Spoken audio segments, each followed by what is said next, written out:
Just going to do a sound check while we've got a minute. Yeah, man, no problem at all. You and your porridge, Palmer. Oh.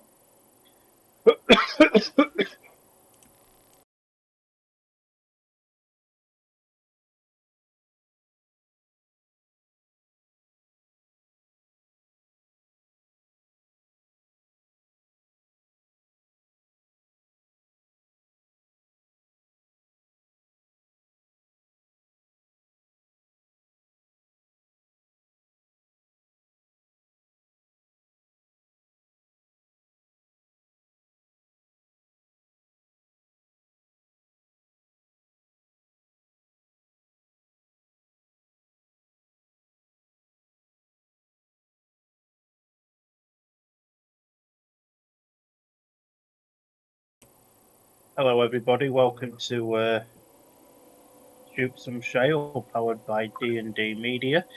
We will have a video introduction for future ones, as given to us by Ed Sheeran and Barack Obama. Nice of them to do nice of them to do a little video like that. Today, this is the first of two live streams we're doing. Two of the naughty words, as Oxford TV / Oxford Radio returns as the Spires take on the Birmingham Brummies. Today, I am joined by my Birmingham correspondent, Mr. Dylan Hodgetts. As always, how are we doing? Not as rough as you, by the sounds of it, Mush. Oh, it's been an horrible couple of days. I think I'm on my deathbed, but if I can do some talky on the YouTube, then we'll be all right. Should we quickly bring our community service boy in for an update from the other meeting that's going on? I'll go on then. Out. Hello, chaps. He's alive. Oh. Lovely. So, Belle Vue and Sheffield are currently meeting this afternoon. The score at the moment, after 8 heats, is Belle Vue 21, Sheffield 27. What lads? The Tigers. And how's that meet? Any more information for us than that? How's the scores looking? Oh, God. Well, after... do you want me just to do the scores that everybody scored so far? Go on, you do that.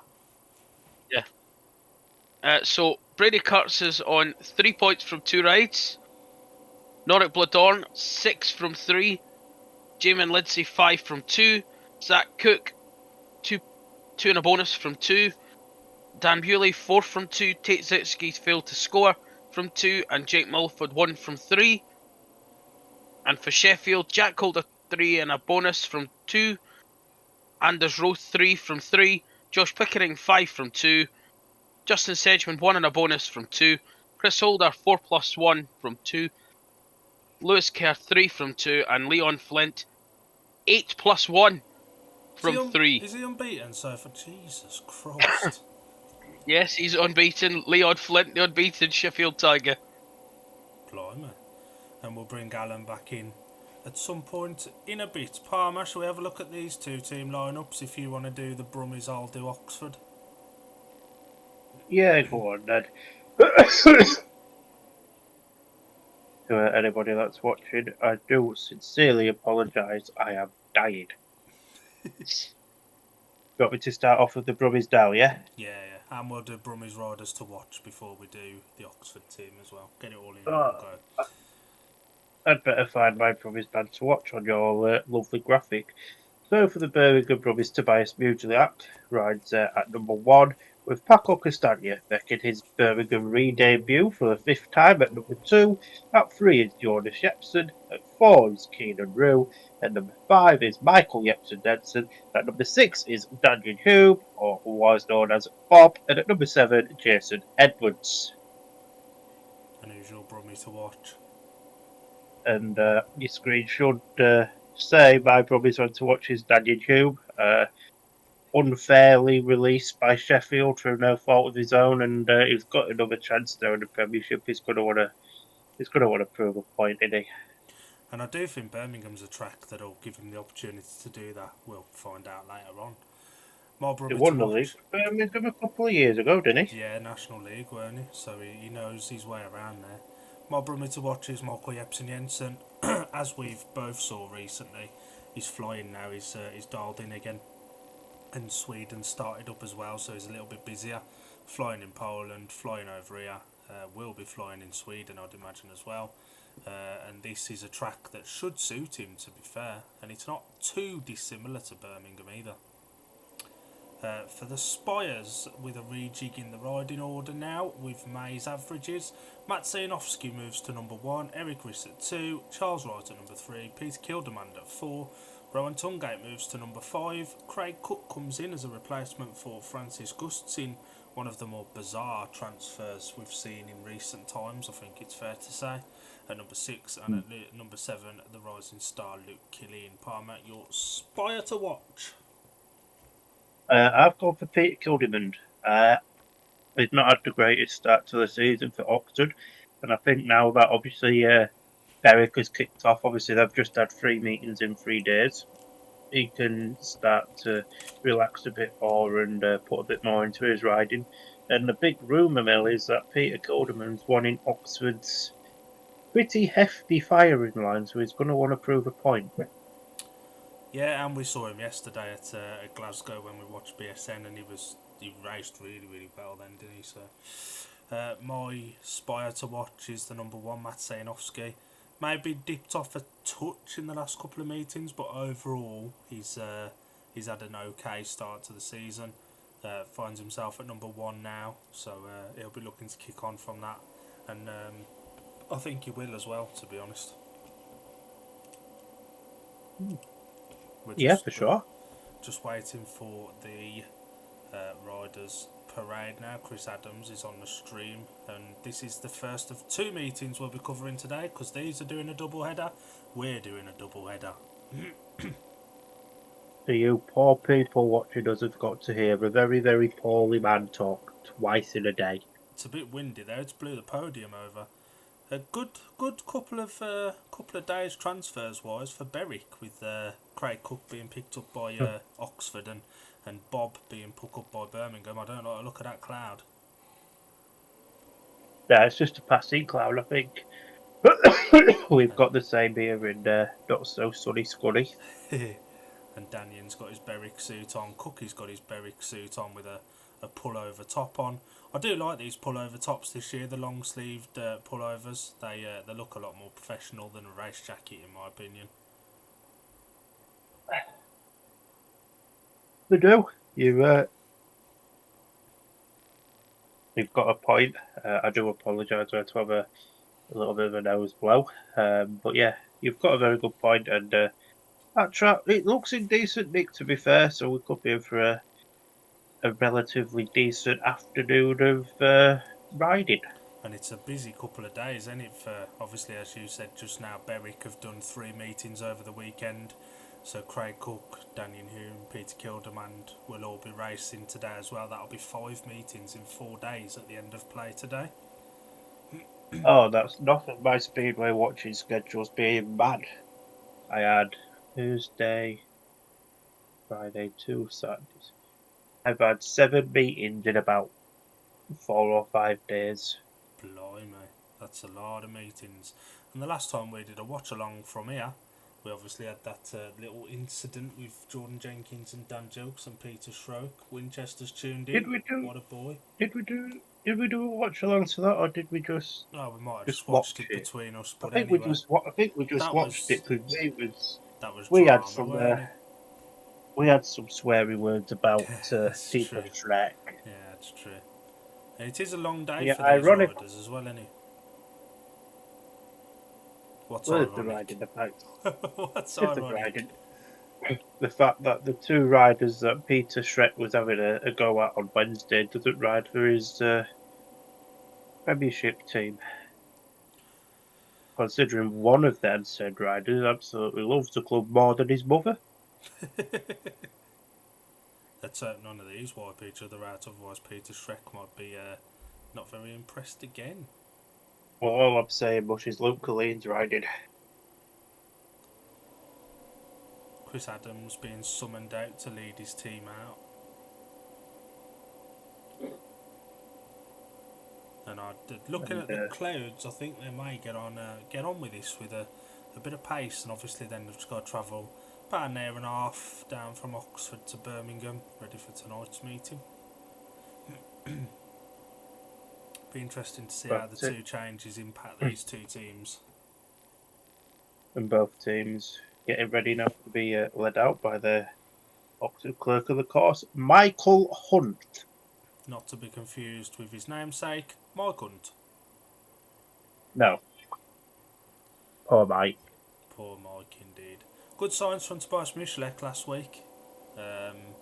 Starting to find a bit of form now. As I don't know if Discovery, TNT, whatever it was on, showed that Heat 15, but he looked a hell of a lot more competitive than he has recently. I'll be honest with you, my old fruit. I can't remember. Long while ago. Oh, it's been a week, and I've watched a lot of meetings in that week. We've got 3 people tuned in. Ingram's tuned in. What a legend. What a boy. Good score Don't yesterday forget at number 3 for the Leicester Fox Cup. Stupid name, but a good score for him. I hope he liked his message from Father Christmas that I sent you earlier. I tell you, I've got loads of famous friends at the minute. It's really, really weird. It's absolutely nothing to do with an AI app, is it? Nothing at all. Absolutely not. I mean, I could get Queen Elizabeth to say hello from the grave. Christ. Don't think anybody else could do that. Al, have you got any updates from Belle Vue? One moment, sir, and I'll have a look for you. He's not walking the bloody dog. What a boy. Oh yeah, he's saving that for 15. From Belle Vue, they've had 2 races, and Heat 9 was a 3-all, with Chris Holder winning, with Lindsay and Cook in 2nd and 3rd, and Heat number 10 was a 4-2 to Belle Vue, courtesy of Brady Kurtz and Noric Bladorn, to make the scores 28 to Belle Vue, 32 to Sheffield after 10 heats. 2 Polish riders, the captains for these 2 teams. A couple of British riders scattered throughout, but they ain't having captaincy. So it's an intrigue.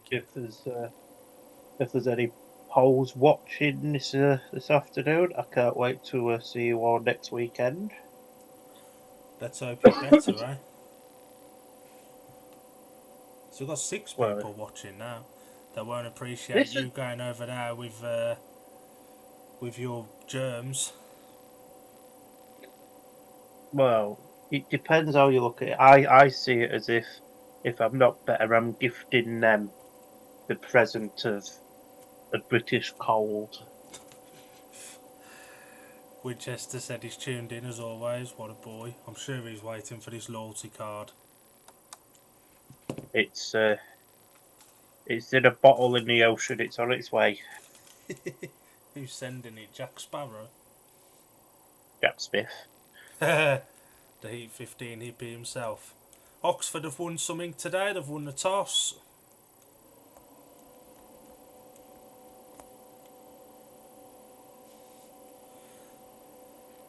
Interviewer just wants a chin wag with Toby.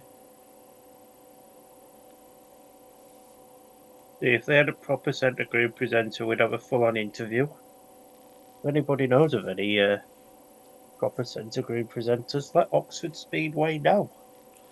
You never know, one might be talking to you. No, they couldn't afford me. Interesting one for Jason Edwards today. I think this is a big day. I don't think his position's up for threat or anything like that, but he needs to find a bit of form now. Now the meetings are coming in thick and fast with Redcar. I think he will. It's been quite a big case this season, hasn't it? Where a lot of riders have started very slow because the championship has started a lot later than what it normally does. Yeah, and it's cost a few riders their positions as well, isn't it? Exactly. if teams wasn't so quick to make changes, the likes of Francis Gus may still be in his spot, even though he don't even ride in the championship, although he definitely should. I do think Birmingham's changes were justified. Vulas has been awful. And obviously Zagar's visa issue is doing nobody any favours. Vegas issue isn't helping out, but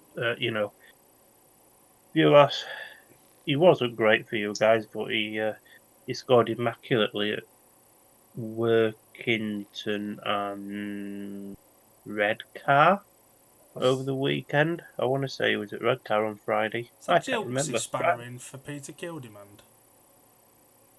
Certainly looks like Didn't him. see. Look like him. So if Kildemand is a bit poo, Dan Jokes could go and tell Peter I Shrek think to it was stick Kildy. I something. think it was Jilksy. I don't know. It looked like Jilksy from the camera angle. I'm sure we'll see through the course of the meeting. Ryan Ingram, what did you think of the GP? I won't lie to you. I haven't watched it. Palmer? I thought it was a little bit crap. There was only one highlight during the racing, and that was my friend and yours, Strawberry Jam, ending the unbeaten run of that ginger #1 that they've got at that shite place. What do they call it now? Belle Vue. Michael Jepsen Jensen having a little bit of fun with Matty Janowski, all trying to find some positions to do some starts from. All the Brummies have just boxed all the Oxford riders in. And in homage to Al, they've done his boxing. I love Scottish Special people. phrase. Blimey, Bob Special nearly reward. wiped Charles right out. What a boy. And there's going to be a Sounds lot like of if you're watching this, you shit. there's going to be a lot of eyes on Rowan Tungate, who's a rider that Oxford fans have grown more and more frustrated with over recent times. Yeah, for sure. I mean, he's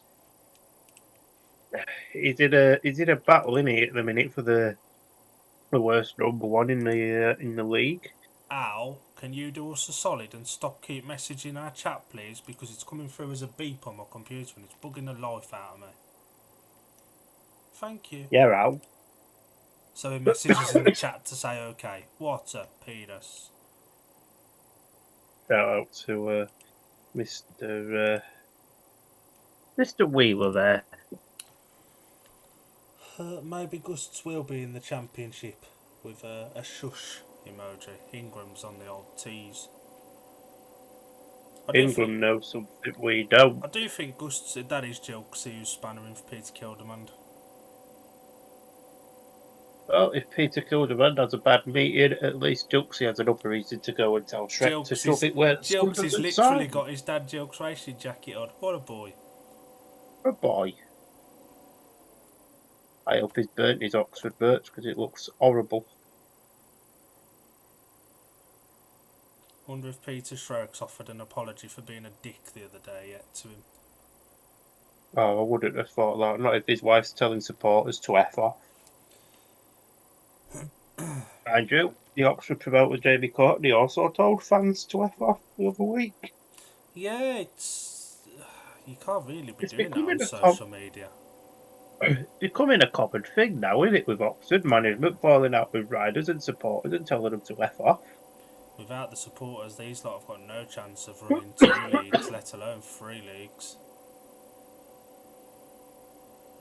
Exactly. The last thing you want to be doing is telling them naughty words and to go away when you need the fans to come in. Maybe Peter Shrek will offer them a cuddle at the entrance gate at the next meeting. 2 minutes are on V1. Eric Riss has just been for his pre-race poo. Well, he went in the loo. And everyone has a pre-race ritual. Yeah, even people like me that's poorly and just plays SC.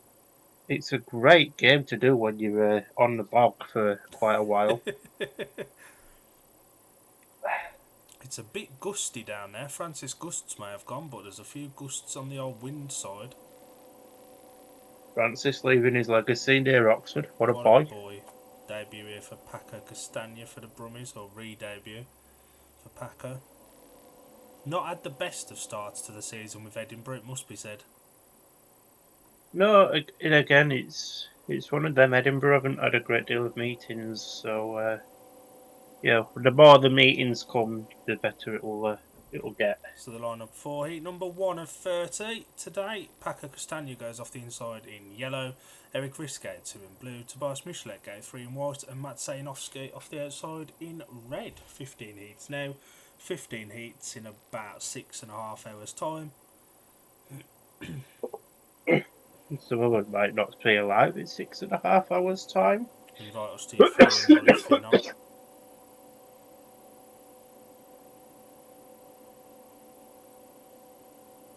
So, about to get underway then with race number 1 here at Bet Goodwin Oxford Stadium. I want to know who Goodwin is so I can place a bet on her. There's a Bet Goodwin shop opened up in a little town near mine now. Actually, they seem to be coming on the scene a bit more. That the tapes are up anyway for heat number 1. It's a solid start there from Paco Castagna in the yellow helmet colour. He's battling with Eric Riss and Magic Yanovsky. Yanovsky now is really winding that bike around Paco Castagna. Tobias Michelet is at the back with Eric Riss in the lead at the current point of time. And now, what can Magic Yanovsky do? Because Castagna really shutting the door here on Magic. This is a great ride from Paco Castagna. Tobias Michelet is absolutely awful as they're going to the next lap, and it's still a massive, massive challenge for somebody as experienced and as good and as world class as Yanovsky to just about get around Paco now, as the Spires are currently on a 5-1 advantage, but Paco's not giving up just yet. Paco's got another lap to rectify this, and Paco's close to Yanovsky. Yanovsky just locking up there on the second bend of the last lap. Eric Riss has got a beautiful tapes to flag victory here. And barring any form of mechanical failure from Yanovsky, it's going to be a 5-1 to the Spires to kick us off. I stand by the statement I've made all season so far. Tobias Michelet is an embarrassment as a number 1. Awful. Good ride from Eric Riss, made a good gate. Paco made a good gate as well. He just stuck to that inside Magic, took 2.5 laps to get round him, but when he did, he did what he needed to do. And the result of heat 1 was a win for the rider in blue, Eric Riss, second in red, Matt Sajanovski, and third in yellow, Paco Castagna. 5-1 to Oxford, just in case anyone like Winchester was wondering. Even-ish break. Michelet's crap though, isn't it? Yeah, he's not been great. Not for saying he did so well on the bend Sunday just over 6 weeks ago, but that was a great gate there from Paco. But from when he got to the first and second bend, how it was just away and gone, and it was a great battle there for the second and third. Paco stuck a little bit too low down. There already seems to be a mid-track line forming.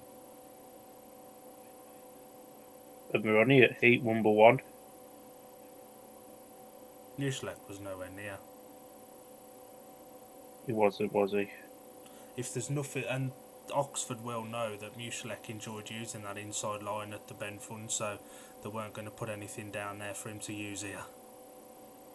No, and it's not like the bend fun today where it was a cold night with lots of drizzle throughout the evening. It's quite a dry day across most of the country at the current point of time.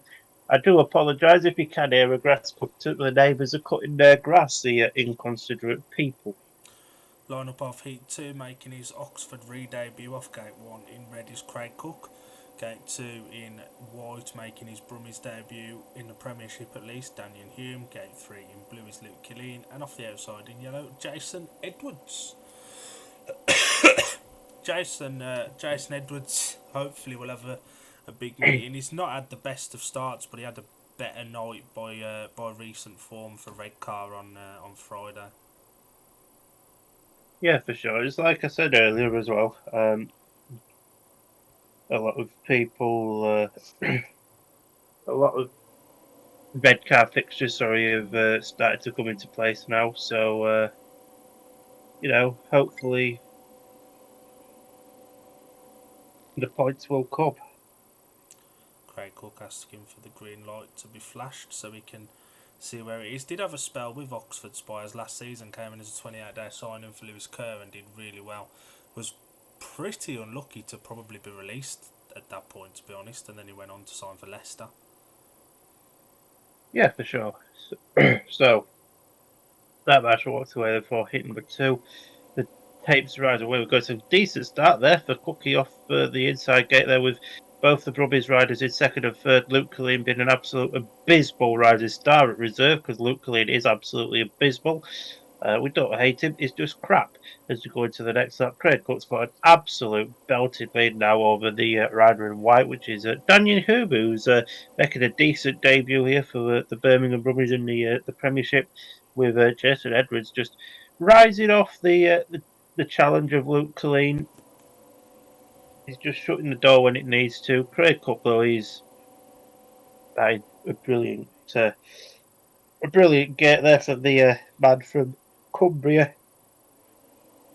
Obviously a former GP rider as well, so he has got some quality about him. But yeah, he's got to go in barring any form of mechanical failure, although Dale Wood is his mechanic, so it could happen.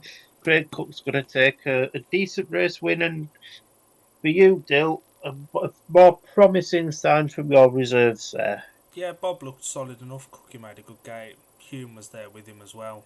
Luke Killeen was awful, to be honest. Jason Edwards rode a good defensive ride to keep him behind, but yeah, it wasn't great there. Dale Wood's looking remarkably well for someone that Stuart Dixon said was in a lot of pain at Glasgow yesterday when he was pulled out. He's looking remarkably fine now. Result of heat number 2 was a win for the rider in red, Craig Cook, second in white, Daniel Hume, and third in yellow, Jason Edwards. Luke Killeen at the back. Daniel made a better start, I think. He just went skywards. Cookie grabbed that inside round 1 and 2 and it pulled him round. Yeah, 100%. Yeah, Luke Killeen about as useful as a chocolate fireguard there. Yeah, he didn't have the best of rides. I'd expect him to probably be coming a little bit better when the line moves out wider. He does like an outside line, doesn't he? So I think he'll Wait, probably Kilby, get better as wave it into the goes on. camera. Fair play to Kilby, right? We've both said as a commentator he's not the best, but it is really, really difficult to do solo commentary. It is very difficult. Obviously, I had to go at doing Scuddy TV on my own once. It's not easy. Keenan The Rugo, fair play to anybody. who gives it a Fair whack. play to it. Fair play to anybody who gives it a go. But if he's shit, he's shit.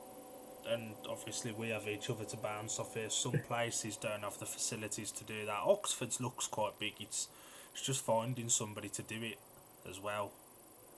I mean, to be fair, for the 2 years I was doing Scorpions TV, we had one room, we had one microphone to share between the two of us. It was awful. Yeah, not ideal that, eh? The lineup of heat 3 going off the inside gate in white. Jonas Jepsen, gate 2 in blue, Peter Kildemand, gate 3 in yellow, Keenan Rue, and off the outside in red, Charles Wright, who, as much as we hate to say it because he can be a bit of a dick, he's having a very good season, is Charles Wright. He is. He's started really good this season. But, you know, if this is Charles Wright, he can start the season off good and then he'll have a massive dip about halfway through the year. You got a point. Got more points than Charles Wright so far. Let's go. So the tapes rise now then for heat number 3, and it's a solid start from Charles Wright, who gets around the outside there with both the Birmingham boys, and Peter Kilderman's there as well, although the rider in yellow, which is Keenan Rue, looking to get underneath Peter Cool, Kilderman. Peter Gilderman's trying to kill his teammate. Kilderman tries to take out Charles Wright there. It's not quite worked out for Peter. I'm sure he'll be very disappointed with his efforts there, but the Spires currently on another 5-1 now. I think they've got too much of a lead now over both the Birmingham boys for anything to change. Obviously, unless they have a mechanical failure or they have a little slidey off, then obviously things can change. But and to be fair, the way Kilderman's riding, that is very, very possible. Even though we've only got 1 lap left to go, and yeah. This is going to be another 5-1 for the He's done him Oxford again! Spires. Oh, what on earth is he doing? And yeah, I don't quite think Peter Kilderman and Charles Wright are going to be besties after this. Charles Rogers glares back at him. Kilderman, probably rightfully so, staying back because Charles Wright's not happy with him.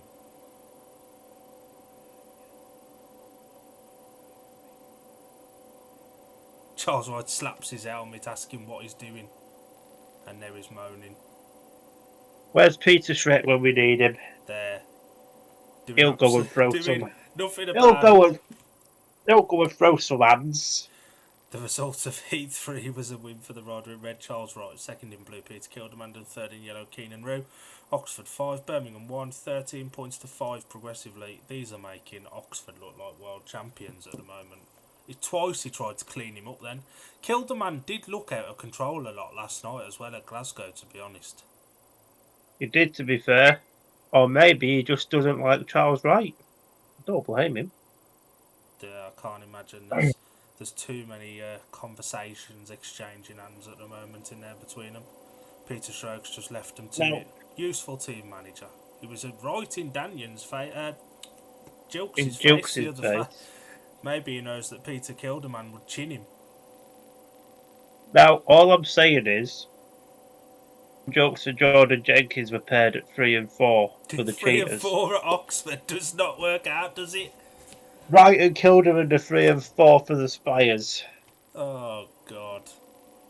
And obviously, you don't want to be falling out in your first of 6 heats paired together today, and first of 8 potentially more heats on the old day.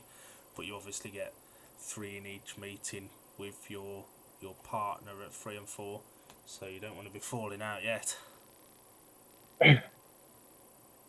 Not yet. Them starts look really slick already. Who do they think they are? Scunny. Well, they must be because Glasgow's taken everybody's dirt. I was going to Glasgow had. Look at the patches on that 3rd and 4th turn. Looks like potholes. Get the council down to fill in them potholes. Power, you know what to do, pal. I'm excited to see how Michael Jepsen Jensen does here. He's got up to speed in British Speedway. He's really scoring well. So the lineup of Heat 4 going off the inside gate in yellow is Jason Edwards. Reserve change in gate 2 in blue. Craig Cook comes in for Luke Killeen. Gate 3 in white, Michael Jepsen Jensen. And off the outside in red, Rowan Tungate, who, let's be honest, has not had a good start to the season. Yeah, he's not been great, has he? No.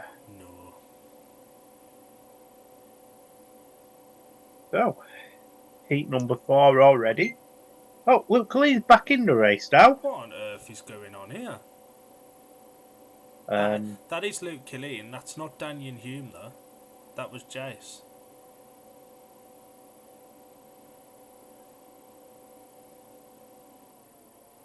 Oh, it is Bob. Chris Adams has taken Mr. Edwards out and put in Daniel Hume. Oxford TV are having a mare with these graphics. And Daniel looked quick. They wouldn't have these issues if they had a couple of fellas that know what they're doing. Don't know who you're talking about. Nah, I'm sure I saw somebody on Facebook that said they was good at graphics. Can't remember him. Interested to see how Rowan Tungate gets on here. For sure. Will he move down to number 5 do him any good, or will he still be absolutely awful? Tapes up, away we go. And it's Daniel Hume that's got the best start at the minute, and he's the one that's currently leading, although Tungate now looking to come round the outside there as Jepsen comes round the outside there of Craig. That's not Craig Cook, that's Luke Killeen. I'm having a nightmare here as well. Nightmares are us. What the bloody hell is Daniel Hume doing there? And he's still managed to keep the better of Luke Killeen. Luke Killeen is absolutely awful, and it is brilliant to see. But Roland Tungate, I think this might be his first race win of the season over in the United Kingdom. Unless obviously he breaks down, fingers crossed and all of that. But currently a 3-all. Luke Killeen looks very uncomfortable on the bike, it has to be said at the current point of time, as we come round the the next 2 bends. And Tungate now starting to really show us what he can be like. And what he was like most of last year. It's solid enough right there from Jepsen Jensen in second, and Bob in third. I'm going to give this stream a refresh because it seems to have gone a bit slow motion-y. Yeah, There we go. Jepsen Jensen made a poor start and didn't really recover the ground. Good start from Tungate. Bad time he turned up really, and it result of heat number 4, it was a win for the rider in red, Rowan Tungate, second in white, Michael Jepsen Jensen, and third in yellow, Daniel Hume. 3-all makes the progressive scores 16 points to 8. We'll get an update from Alan with the Belle Vue score, so Palmer can have a minute to catch his breath. Thanks. Hello. Hello, Alan. So the current score, the Belle Vue of the Aces. So we left at heat number 10 with the scores at 28 to 32. Heat 11 saw Sheffield take a 4-2 over Belle Vue, with Jack Calder beating Dan Bewley in heat number 11. And heat 12 has just gone with Brady Kurtz and Jamin Lindsay taking a 5-1 over Josh Pickering and Leon Flint to make the scores 35 to Belle Vue, 37 to Sheffield with 3 heats to go. What a boy out. Brummies are already calling a team meeting, and so they should be, because this start has been appalling.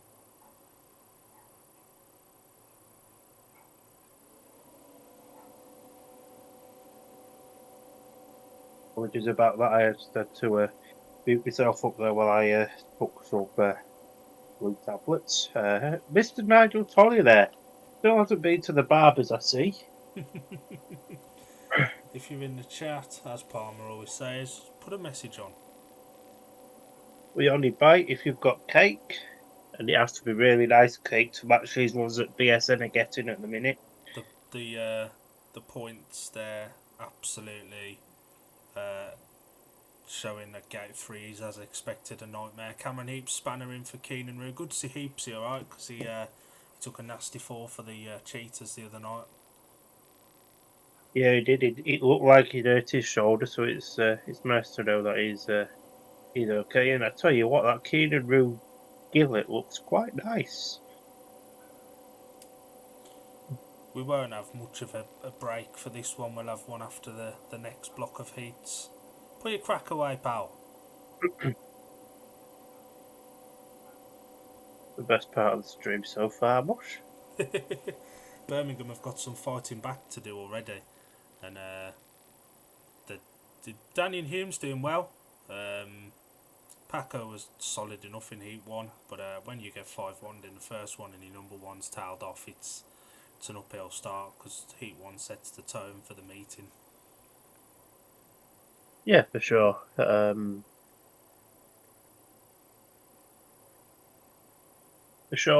Sorry, someone was just sending me an update from Viewers Bell, but we'll leave Alan to do that. And yeah, I want to know where Righty and I was going to Peter say, Kilderman don't show are. or see him go down the other end of the pitch where those two pals are sat. Someone told Rowan Tollgate to get off his phone while he's in the pits. Most tracks don't allow you to take your phone into the pits. Eric Riss just chilling out there like a G. He had a solid enough GP, to be fair, over the weekend. He scored some points. Can't remember how many. I'll tell you in a minute. Only the most reliable of 4. information from Shoot Some Shale streams, eh, Palmer? Well, yeah, you know how it is. Luke Killeen and Oxford should be concerned with how his form is at the moment, though, because Daniel Hume made a big mistake in Heat 4 and Killeen still couldn't bounce on it. And Killeen's not really pulling up any strings in the championship either, never mind the Spires here, and that's maybe why he's not been so lucky. It's a 4-leaf clover his bench to have on there, rather than Freely. That's why he's probably gone to shit. Point. Anyway, Still got put 3 the curly viewers. whirly. Leave the curly whirly alone. We want to see Peter and Charles Oh, there. sat next to each other, just having a chin wag. I think now the adrenaline's wore off, they're having a little bit of a chat. Right, he's vaping there. Peter Corderman looks like an ugly bunny rabbit with them 2 front teeth of his. You notice the 3 and 4s are sat together in both teams as well. After the near scrap the other day between Gilksy and JJ, they had to then sit next to each other, and these 2 are the same as well. Something tells me that might change for the next Cheaters meeting. They were just having a chin wag though, Righty and Peter Kilderman. Maybe now the adrenaline's wore off, they'll settle it down. Righty will have just asked him to be a bit mindful of his teammate. I think, to be fair, Righty can be a reckless rider at times. I think they both can be a little bit unpredictable, can't they? So they both could sort of almost reason with each other. Be like, you ride dangerously, I ride dangerously. Let's just not ride it dangerously in each other's way. Magic Yanofsky having a look at Craig Cook's bike. He looks like he's already settled in, and Cook is a fella that's had a lot of publicised issues, but it's nice to see him doing all right so far this season. It is. He looks like he's not a bad back fella, into is the he? sport. As a person, he's not a bad bloke. I mean, I've had a couple of chats with him. One of them, it was an absolute gent, and the other time he was not so much of a bit gent. of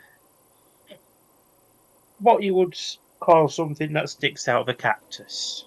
Oh, yeah. It just depends on the day you've got him as well, doesn't it? But everyone's like that. We all have good and bad days. Charles Wright's probably explaining to Risky how Peter Kilderman nearly killed him. Oh, Peter Kilderman's having a chat with Peter Shrek. Here we go. Hands are going to start flying. They are watering the track. If somebody wants to tell Charles Wright he needs to go to the barbers, then please let him know. The long haircuts seem to be a thing. There seems to be a thing this year, don't they? You've got Flinty growing a mullet. Charles Wright's got a little bit of a mullet on the go. Moustaches and mullets this year. Moustaches, yeah, fair enough. But to some people, Paco's got a very strange superstition when he puts his helmet on. He looked like he wanted to murder someone when his head went in. He probably does. It's not through lack of effort as to why Muslek's been not great, but it's a little bit worrying that he just doesn't seem concerned about the fact he was so tailed off in Heat 1. And that's a recurring theme. That's been the case all season so far. He's been crap in Heat 1. Now, this is probably a controversial opinion, but do you reckon Tobias Muslek is about as laid back as he is? Because he's on a guaranteed contract. That's not what I was thinking, but there's that. But because he knows there isn't any other number 1 standard riders that are willing to come over here and ride. I don't know. I don't think it's that, because Toby's always done British Speedway, right, apart from last season when there was issues more with Kings Lynn and his injury, and then he just decided not to come back. You notice Luke Killian's got himself a Wolves chair. That for him. Was Luke Killian not a Wolves asset when he come over? This is a sticky situation, because he didn't know if he was or not. CVS said he was, but I don't know, but he's got a Wolves chair on the go in there. NGK gave them to Wolves in their last season. Nice to see, even though it's cooled down this week. Hutty is still strolling around in shorts. What a boy. Riders are getting ready. Oh, we get this dynamic duo of Kilderman and Wright again. If they get close, I reckon we may see some hands throwing this time. Against Michalek and Paco. Let's hope that Peter Kilderman don't decide to try and kill Paco. Hopefully not. That wouldn't go down very well at Berwick, would it? And I think I'm right in saying this is Paco's first contract in the Premiership as well. I'm surprised it's took so long. He's been a stalwart in British Speedway for years now, isn't he? He has, yeah. He's a decent enough bloke. Don't get me wrong, I've got a lot of time for the boy. But he's never really got more than a championship very good second string. No, and I think he finds himself in an awkward position in this Brum team as part of that double change that he comes straight in at number 2. I think he'd have been fine at reserve, but so is Danyon at the moment, to be fair. But it's the same up at Edinburgh. Obviously averages will change and he'll move to a position where he perhaps should be. He's been forced to start. But he was forced to start the season for Edinburgh's like their second highest average rider. Yeah, he was at number 4 on Friday though. They'd put Oscar Pollis at number 5. That's a position Paco will thrive, but he was a bit poo when he does like a Heat 14 win, don't he? Yeah, he's almost like Jack Smith in the virtual speedway. Jack he likes Smith it when was brilliant yesterday as well.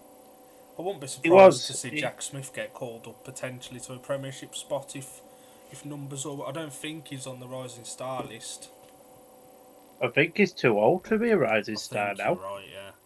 But certain places he thrives at and got paid double figures at Glasgow yesterday. But yeah, he is a rider that when his mind is on it, he can be very good. And he's a rider that we have a laugh and a joke about him always asking for an opportunity, but Glasgow gave him one last year and he took it. Berwick have given him one this year, and barring the first meeting, which I think was at Edinburgh, where he was a bit not great, but he was fantastic on Sunday. I don't know how he did on Saturday. I don't think he raced on Saturday. I don't think. Berwick did have a meeting, didn't he? He was at Hunter Car. I can't remember. All these meetings in one weekend. It gets to your head. I don't know if this is a good time to be a speedway rider or not, especially if you're doubling up. 2 meetings for most of them today, and Berwick having a busy weekend. Are you knackered or is the adrenaline flowing? Should we quickly bring Al in before this heat gets underway? See what's going on at Belle Vue. Let's bring Al in.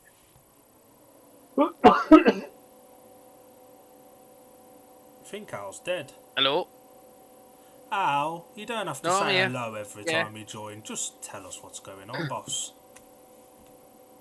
Well, there's been 2 heats since we last spoke. So heat 13, it was a 3-all with Jack Holder getting the better of Brady Cutts and Dan Bewley. And heat 14 was a 4-2 to Belle Vue to make the scores. Going into heat 15, 42 to Belle Vue, 42 to Sheffield. That's an interesting one. So much for Jessup saying Bewley and Kurtz wouldn't be beaten by an opponent again today. Penis. Yeah, for sure. The lineup of heat 5 back here then. Charles Wright goes off the inside in red. Paco Castagna gate 2 in yellow. Peter Kilderman gate 3 in blue. And Tobias Michalek off the outside in white. Gate 3 has been a disaster so far. So let's hope that the Tobias Michalek off the outside can throw himself in the battle here with Peter Kilderman on his inside by 1. Yeah, 100%. I think Gate 4 has worked as well. That could work in Tobias's favour. The issue is it's right after a track grade, and you have to kind of guess where they've put the dirt, I suppose, because it was slowly building up, but it was nowhere near as wide as we've seen it at points this season. Even early on at Oxford, it tends to move out quite wide quite early. I mean, if they want dirt, just go to Glasgow. They've got loads of it. And just as this meeting will probably finish, I'd say at 2:30, Ipswich host Kingsley, and we won't have updates on that one. We'll be knocking off for a while, but Alan will give us the lineups, and then we'll look at the result for that one as we kick off the second stream later on. Yeah, 100%. So, Tape's about to rise for heat number 5. And just like that they do, and that's a beautiful start there for both the Birmingham boys. But Charles Wright up the inside there of both, and now what can Musialak do? Musialak committed to the outside, gets around the outside there of Charles Wright. Great move there, and Paco holding off Peter Kilderman there in the 4th place position. But the big battle is for first and second. Musialak leading the way, and Paco's closing in now on Wright. Wright puts the throttle on and tries to get closer to Musialak up at the front, and this is a much improved ride here from Tobias. From Tobias Musialak, and Paco's still he's trying to get Ooh. all the inside there of Wright, and not quite worked out just yet. Peter Kilderman having a bit of a stinker at the rear of the field here, but Paco's trying absolutely everything to get round the inside/outside of Charles Wright. Wright is just holding the right line now, and it's an improved ride here from Tobias Bushrak, and the Brummies claw a little bit of that 8-point deficit. And it's interesting that they've just put water down in the interval and it's in the track grade, and it's still got dusty really quickly. Paco was quick then, and is this heat 6 where Birmingham play a tactical? Nope. Jason Edwards comes out to replace Daniel Hume. Justice for Bob.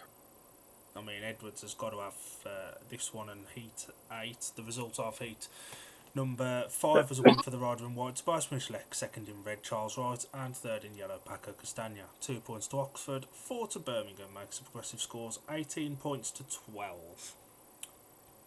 I'd have maybe played a tactical here, if I'm being honest. Who are they against? Yudowski and Riss. Yeah, maybe not actually. Peter Kelderman made a bad start and Paco did really well to clamp him.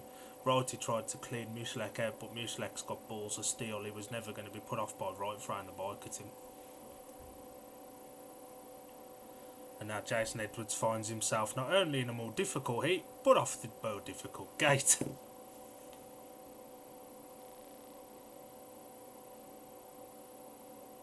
But on his day he can trap as well. He can.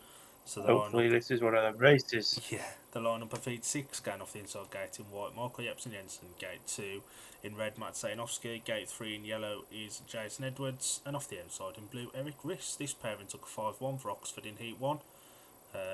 Jepsen Jensen got a second in his opening ride. And Big Jason Edwards got a paid second in his opening ride following Daniel Newman. It's a tough looking race for Jace this Especially when you've got Eric Riss, who is very, very good around this track as it is, and is off the favoured gate. And you know, this is carry on. I've got a very bold prediction for 2026. Wow. If Oxford race in the championship next season, Riss goes there and moves from red car. Yeah, probably. Moves from red car. It'll be interesting to see what happens, and I think that the replacement with Francis Gusts as well has probably kicked a couple of riders up the bum. Eric Riss, other than a really good score in the meeting against Kings Lynn, Ipswich. Other than that meeting, he hadn't really dug up any trees, so he'd be a rider I'd be looking at. Kilderman potentially as well. Kilderman got a paid winning last time out, and Eric Riss won. Kilderman got last place in the last heat, mush. Yeah, but his first one, he got a paid win. The Fat Controller walks away. Moved. Yudowski had a right nibble there. He thought the tapes were cake, but it's the rider in white. Is that? Oh, red's a rod. Red's a rod. And Janowski will have a warning for that. There's no two ways about it. We're just catching a little replay. Yellow moved a little bit, but there was more as well. But there was more from Janowski. I think both riders will get a warning for that. Jace knew that gate 3 was a bad gate.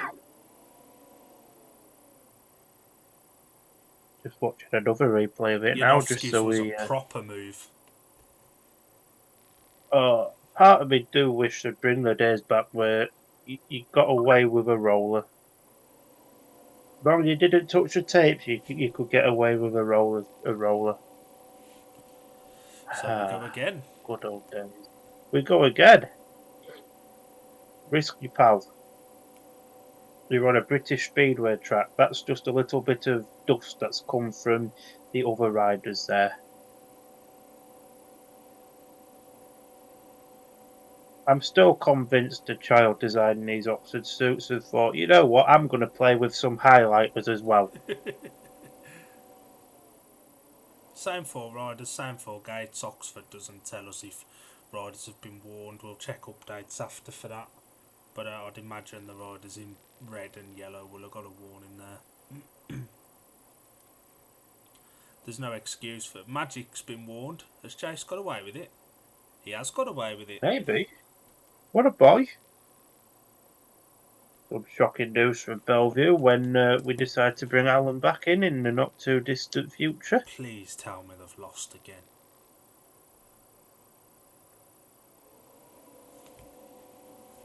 I'll leave Alan to bring that news when we bring him back in. So Matt Sayanovsky now has a warning for the rest of the meeting. If he moves at the start again, whether he touches tapes or not, he'll be disqualified, which we saw yesterday a lot at Glasgow with Ashton Bowden. Yeah, 100%. No. But the start line, the they rise up for heat number 6. That's a beautiful start there for Michael Jepsen Jensen. He's already checked out and he's got Eric Riss chasing him now, and Riss looking to move around the outside. Jason Edwards probably expected to not really score here, but he's putting a little bit of pressure on Magic Janoski. But the big race is up front now. Michael Jepsen Jensen's got an absolutely stunning lead at the minute, but every time, what the bloody hell's Eric Riss doing there? I thought he was going to take MJJ out, but MJJ twisted the throttle and he's gained a bit more of a lead now on Eric Riss. MJJ's having some right looks. And we could see a nice little scrap here at the end. I really hope we do. I love a good scrap in Speedway. I think we need more of them. But MJJ's virtually got this one sewn up now, and it's going to be a 3-3. But this is again a very much improved Birmingham performance. Brilliant ride from MJJ there.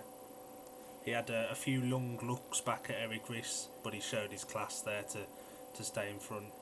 And Jason Edwards wasn't a million miles off Matt Sayanovsky either, to be honest. And MJJ didn't even acknowledge Eric Riss there, just walked straight off. Heat number 6 was a win for the rider in white, Michael Jepsen Jensen. Second in blue, Eric Riss. And third in red, Matt Sayanovsky. 3 points apiece, progressively. 18, no, that's not changed yet. It's now 21-15. 21-15. Yeah. And if you want to know a really boring stat, every other heat has been a 3-3. That was Riss's opportunity, but MJJ had some right glances. He knew exactly what he was doing. And that was a good 100%. ride from him. This 3 and 4 pair of Birmingham will be looking for better this time. Jonas Jepsen and Keenan Rue taking on Rowan Tungate and Craig Cook. Cook, he looked impressive first time out. He did.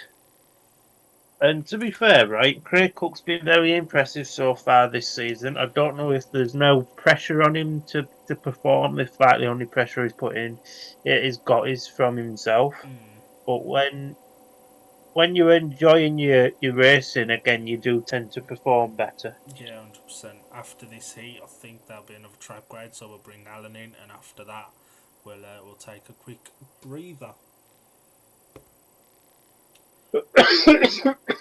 Oh, Oxford have had this a lot this season with their stream going to shit part way through. The lineup of heat number 7, then Round Tungate goes off gate 1 in red, Jonas Jepsen gate 2 in white, Craig Cook off the unfavoured gate 3 in blue, and off the outside in yellow, Keenan Rue. Can Craig Cook give gate 3 its first win? Jonas Jepsen's starting to look more like Stefan Nielsen by the day. We can't even say a Danish Stefan Nielsen, because Stefan Nielsen was born and raised in Denmark. He was, yeah. He's got Danish genes, isn't he? He's just a ginger Luke Colleen. He's got a British licence because his uncle's dog, pal's cat's parrot is British. Not quite. His dad's Danish, but his mum's British. Same thing. Pick up the pets for being British. Be interesting to see how this one goes. Obviously, no tacticals allowed in Heat 8, but if I was the Brummies manager, I'd be maybe having a look for Heat 9 if it's still 6 points, or hopefully not more from a Birmingham point of view. For sure. So see how things happen, but the Fat Controller. Sorry, the Start Marshal here looks like the Fat Controller from Thomas the Tank Engine from years ago. Start Marshall telling Rowan Tungate to move over. He tried to get right in Jepsen's bay, and Jepsen was well within his own box. So Start Marshal walks away for heat number 7. The tapes rise away. We've got an absolutely blinded start there from the outside from Keenan Rue, but it's Rowan Tungate that's got What the a lead in the cutback! Birmingham boys. Second and third. A cut back there from Keenan Rue there to get up the inside there. Rowan Tungate, an absolutely beautiful move that was. And Tungate round the outside once again. And Craig Cook now's got himself into third position. And Jonas Jepsen is challenging Cookie. But I think Cookie's just got the right line. Jepsen up the inside there. Decent move. There's the neck and neckers are going to turns number 1 here, and Jepsen's done Craig Cook, and now Cook back up the inside of Jepsen. This is a great race. This is better than what Belle Vue could produce. That's for sure. We've got 1 lap left to go. It's going to be a 3-3 potentially.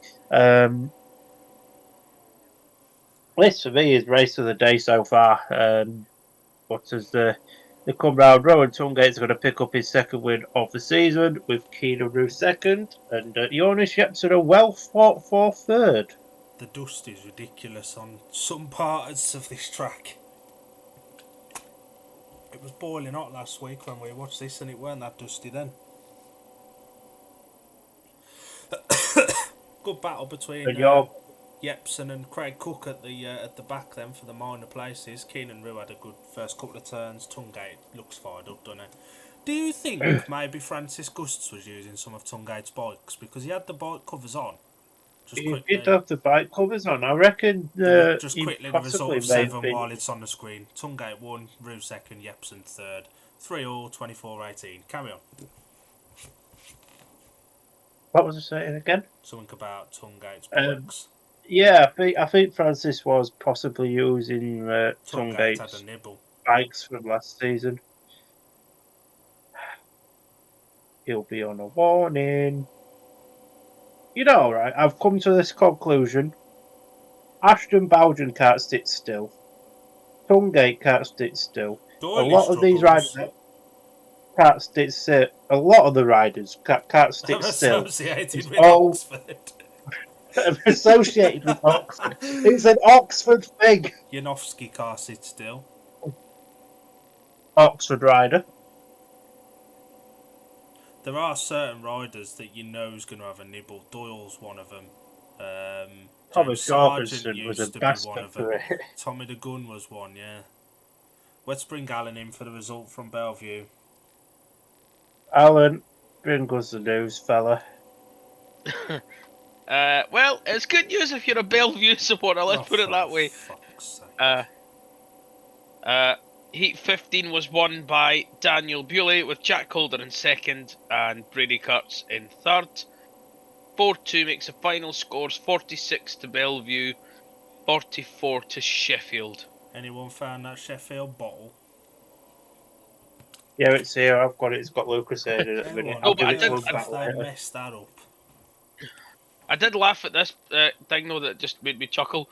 Partly the guy that was doing the updates missed the coin toss because he was waiting for his pie. What boy? What a boy. Trying to bring us the individual scorers from that, Al? Yep, can do. So, for Belle Vue, Brady Kurtz 12 from 6, Noric Bladorn 7 from 4, Jamin Lindsay 9+1 from 4, Zach Cook 6+2 from 4, Dan Bewley 10+1 from 5, Tate Zitschke failed to score from 3, and Jake Mulford 2 from 4. For Sheffield, Jack Calder 11+1 from 5, Anders Rowe 3 from 3, Josh Pickering 8 from 5, Justin Sedgman 3+1 from 4, Chris Holder 7+1 from 4, Lewis Kerr 3 from 3, and Leon Flint 9+1 from 6. Oh boy, I think Almost begs the question: a very underperforming Rising Star at Belle Vue. Do they bring that certain rider that their Colts #1 is in the Rising Star when he's 16? maybe. Shall we have a quick breather, chaps? Let's have a minute.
And just like that, we are back. We had a well-needed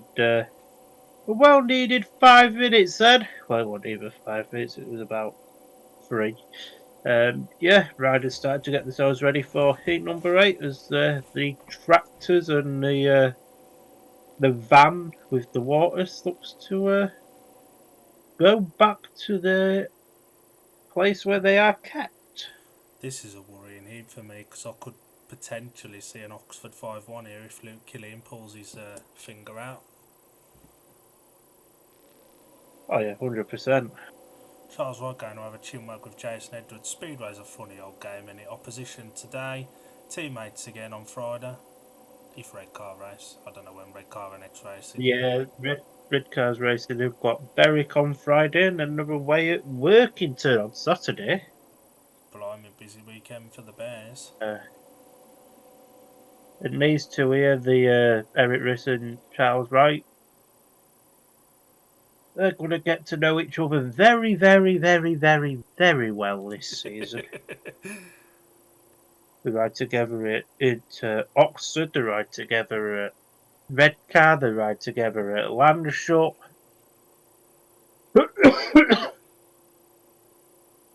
Oh, Landshut as it's known to its pals.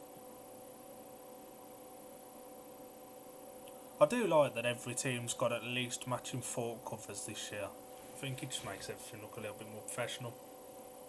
Like, there's a few teams as well in the championship that have got matching fork covers. Redcar's Oxford, got them. Workington have got them.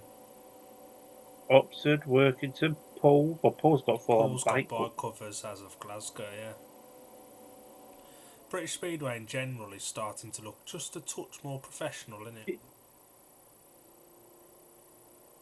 We're slowly coming out of the dark days, and with the news of Coventry potentially coming back in the future as well, that's always handy. As well as potentially other clubs as well. The copyright notice just going along the bottom of the stream is a chance to remind everyone watching that you can buy this meeting if you so desire from Oxford TV for the mere price of $13.99. We obviously can't show action because of copyright, and you can buy the Brummies and Oxford meeting from Brummies TV for the mere price of £1 cheaper, $12.99. TV doing us a solid. Saving us a pound. Michael Yepson Jensen having a chinwag with Paco and Jason there. And with the experience of MJJ, it's good to, see there's all these rumours. People read the Polish article that MJJ will leave British Speedway when Sweden starts this month. I don't see that happening, if I'm being honest. He seems relatively happy at the moment. I think a month ago, them rumours would probably be true, but now it's kicked on a bit. Over here, I think he's starting to enjoy himself a little bit more now. And obviously, compared to Poland, British Speedway pays peanuts, but Swedish Speedway is not in the position it was in 3 or 4 years ago at the moment either. Oh no, 100%. They're and more a lot of financially FC UK than British Speedway is. I think a lot of riders like riding over. It's a lot more of a relaxed atmosphere as well. Yeah, for sure. Poland, it is like what football is in Britain, isn't it? It's the big sport of Poland. Oh, it's massive. Everywhere you go, even if there isn't a speedway track in that town, you're full of speedway fans there. It's brilliant. I love Poland. Off heat number 8 then, going off the inside gate in blue, Luke Killeen. Gate 2 in yellow, Jason Edwards. Gate 3 in red, Eric Riss. And off the outside in white, Paco Castagna. Eric Riss is off the tough gate here. Paco's look quick, but I don't see anybody stopping Eric Riss, even though he's off the tougher gate. I think he's got the speed to do the damage he needs to do. Yeah, for sure. I think the best thing Birmingham could potentially hope for here is the boys keep it to a 3-3, because let's be honest, Luke Killeen has been awful. But if anyone can turn it round when the line moves out, it's him. He does like the line on the outside, doesn't he, at Oxford? That's if he doesn't kill himself. Me and Alan will be hoping Killeen does well, because he's in our fantasy league teams. I still can't remember who's in mine. I think he's Alan's rising star as well. I know he's mine. So, the start marshal and walks away for heat number 8. Tapes rising away. We go to solid start there from Luke Killeen there in the blue helmet, and Eric Rich there with him.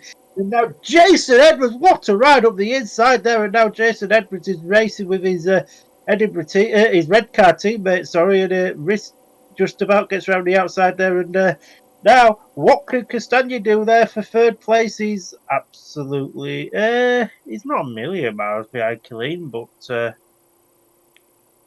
Luke Killeen makes one mistake and Paco will be through kind of thing, but Eric Riss has pulled out a massive lead now, and nobody's stopping Risky in this heat number 8. But the big battle is for the third and fourth positions. Paco's starting to put a bit more pressure on Killeen now.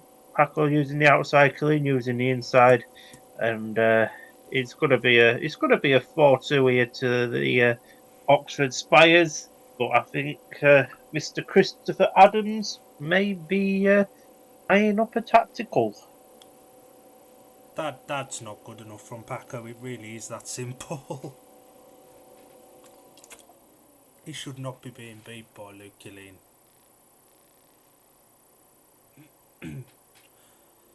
Good ride from Risky. Jason Edwards with a very smart first and second turn to come up the inside of both initially, but Riss just held it on around the outside. The result of Heat 8 was a win for the rider in red, Eric Riss, second in yellow, Jason Edwards, and third in blue, Luke Killeen, 28 points to 20. Who's in 9? Very good question. I want to say it's Wright and Kilderman versus Jepsen, Jensen and Hume. I think it's Mushleck that needs to 3 be in 4. this one as a tactical. If that is the I lineup, think it's Mushleck's 3 got to be 4 in. 5 and 6. No, I do apologise, by the way. Normally I have a proper programme, but because I'm very poorly, I couldn't really be bothered to walk to my printer to turn it on, so It I've is gone 3 for and the... 4 versus 5 and 6, and I think I just saw Tobias Mushleck in yellow. That's not a bad thing. And Oxford are off the unfavoured gate 3 with Charles Wright here, so this would be the right place to play it, and that is Tobias Mushleck in yellow as a tactical substitute for Daniel Hume. So it is. I'd Oh argue boy. Daniel Hume should probably replace Paco Castagna in 11. Line up off Heat 9 going off the inside gate in blue, Peter Kilderman, gate 2 in white, Michael Jepsen Jensen, gate 3 in red is Charles Wright, and off the outside in yellow, tactical substitute Tobias Mushleck. Yeah, that it is. I think for the I first wonder... time this season, the tactical for Birmingham's been played in the right heat. Now, will it pay off?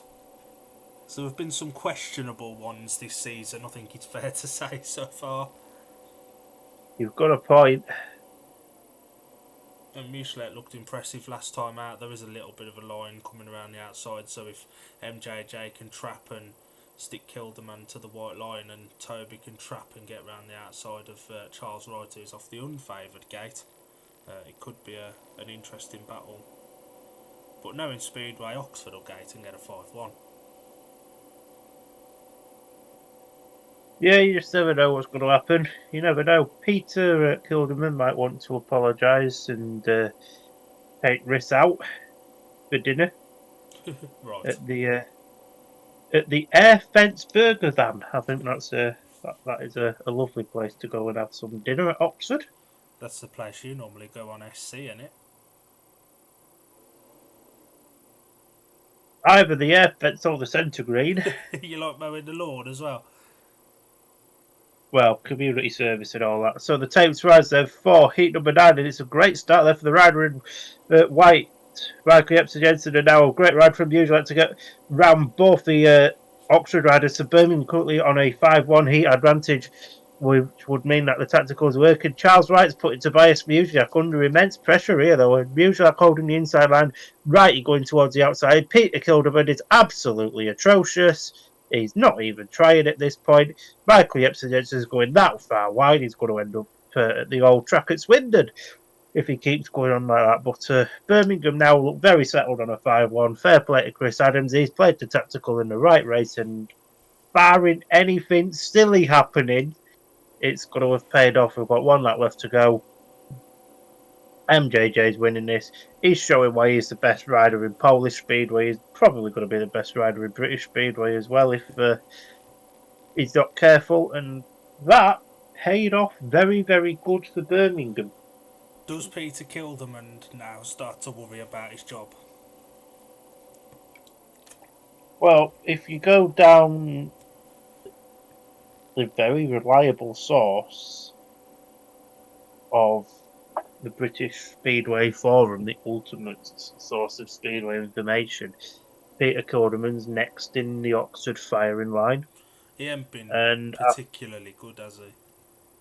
after a decent first ride, when he nearly took Righty out for dinner, he's been very, very poor. So the result of heat number 9 was a win for the rider in white, Michael Jepsen Jensen. Second in yellow, Tobias Mushleck. And third in red, Charles Wright.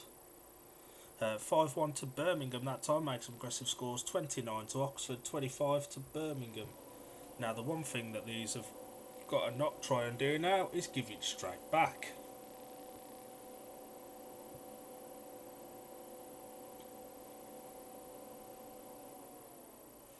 Yeah, and that's going to be. It's a very difficult race for Birmingham because Keenan Roos showed some good form around here. He's got 3 points so far, but Jonas Shepson hasn't been great. He looked quicker last time. I don't look at the state of that blue groove. Janowski's not done good, but Eric Riss has been on fire this afternoon. And Janowski is on the warning still as well. And the That he is. unfavoured gate 3. Oh. The issue is Oxford have got all the gate 3s now. Birmingham are going to have them in the running.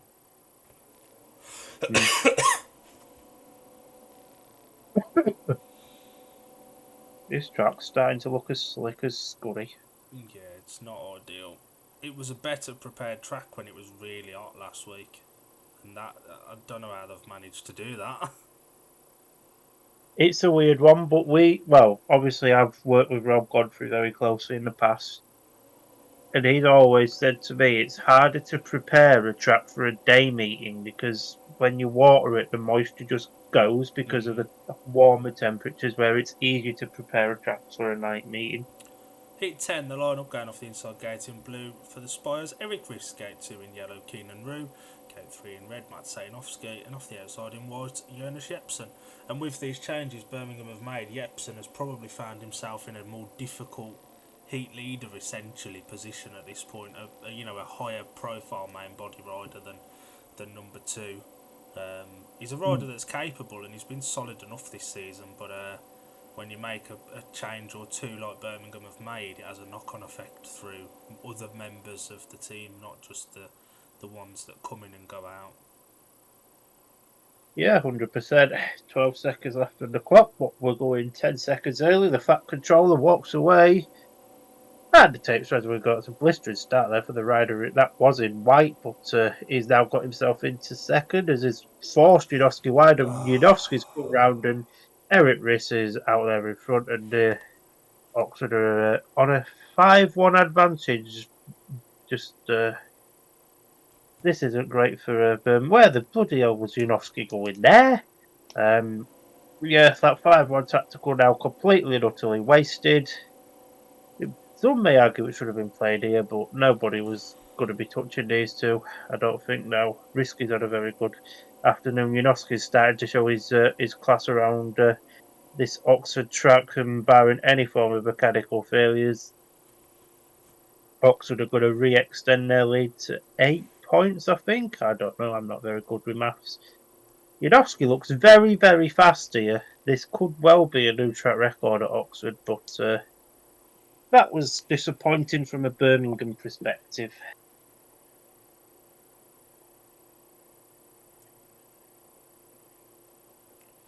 What a waste of time.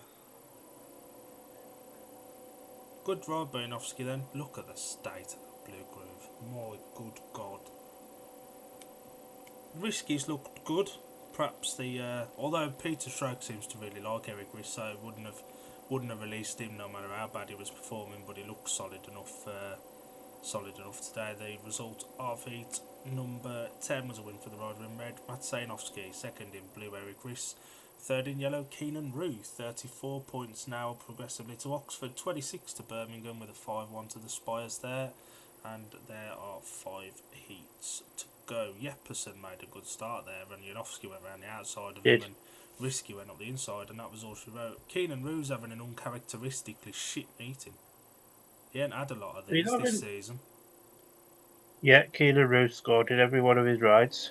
Not good scoring though. Not good. Oh no, the best he's done is the second. He's had two thirds of the second. It's not been great, but he's. Paco keeps his spot. I'd have maybe put Hume in here if I'm being honest.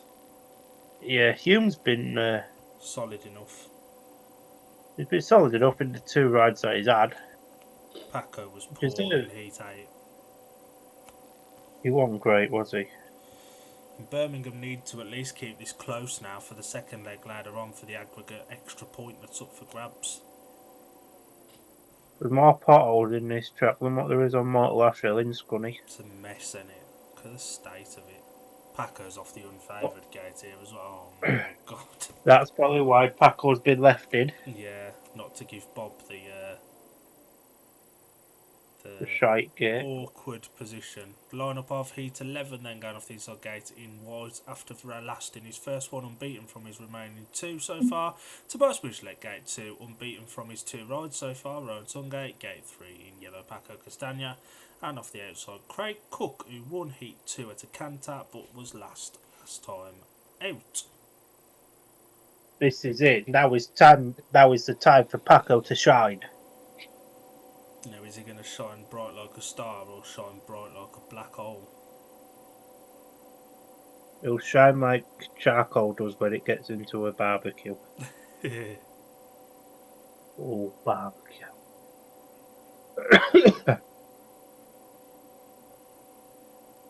And I think after this heat, they'll probably have a track raid. Yeah, So, I don't think they have a we'll proper bring- interval at the early meetings. I think they just have a little bit of a longer track raid, but I'd imagine so, and they need it, to be honest. So when they do the next track raid, we'll bring Alan to give you the lineups for the meeting that's starting at Ipswich in 15 minutes' time. We obviously ain't going to be sticking around to cover that whole thing, but we'll get a couple from our while we've got it if we can. Tapes has risen then for heat number 11. Tobias Bujak's there. Paco's joined him there in second place, but one of the Oxford riders, both the Oxford riders have now got round Paco. Paco is absolutely atrocious. Paco back up the inside there. This is a decent race, this. Paco up the inside there of Craig Cook. Craig Cook is putting pressure on Paco, and Tungate is putting pressure on Tobias Bujak. You reckon Tobias Bujak heard our comments about him in Heat 1, but I'm going to prove these dickheads wrong here. That was the hope. But yeah, Tobias is having a really good ride out there. He's going really, really wide where the dirt is, and he's doing well. Paco's coming under quite a lot of pressure from Craig Cook now. Cook riding the wide line around the outside, and Craig Cook's virtually done him now. He has done him, in fact. But Paco's looking to come back up the inside there, and Paco is absolutely awful. Paco, you're nowhere fucking awful, mate. Paco should be nowhere near the Premiership. This is why nobody's signed him. And that was a free.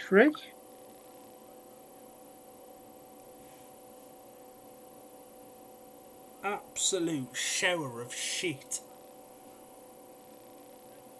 Bob wouldn't have come last there. No, he wouldn't. Chris Adams made a boo-boo. I hope somebody rips up his contract before the ink dries on it. My God. Result of Heat 11 was a win for the rider in white. Spice Michelek, second in red round Tungate. There goes his maximum. And third in blue, Craig Cook. Paco Castagna should have stayed in Italy or Edinburgh or anywhere else that's not Oxford or Birmingham. Progressive scores 37 points to 29 with 4 heats left to go.